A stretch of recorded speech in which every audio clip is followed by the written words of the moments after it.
নমস্কার, আমি শুভ।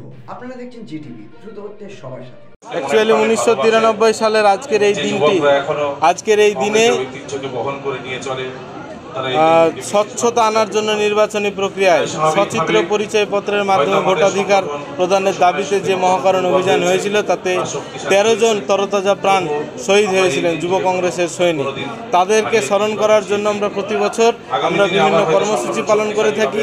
আজকের দিনেও গোটা পশ্চিমবঙ্গ জুড়ে যুব কংগ্রেসের উদ্যোগে বিভিন্ন কর্মসূচি পালিত হচ্ছে। তারই প্রতিফলন হিসাবে মুর্শিদাবাদ জেলা যুব কংগ্রেসের পক্ষ থেকে শহীদ স্মরণে আজকে রক্তদান কর্মসূচি এবং পাশাপাশি গাছ লাগান প্রাণ বাঁচান এই কর্মসূচি, এই স্লোগানকে সামনে রেখে আমরা বৃক্ষরোপণ কর্মসূচির জন্য আমরা গাছও দান করছি, রক্তদান করছি।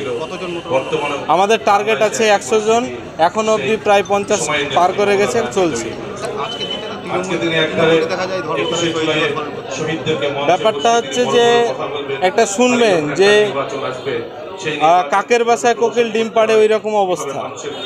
1993 সালে ঘটনাটা ঘটেছিল। 1993 সালে তৃণমূল কংগ্রেস প্রতিষ্ঠা হয়নি, এটা জাতীয় কংগ্রেসের আন্দোলন। সে সময় জাতীয় কংগ্রেসের নেতৃত্বে যুব কংগ্রেসের মাধ্যমে এই আন্দোলনটা হয়েছিল, সংগঠিত হয়েছিল। আমরা যুব কংগ্রেসের সৈনিক, আমরা এই আন্দোলনটা প্রতি বছরের ন্যায় আজকের দিনেও পালন করে থাকি।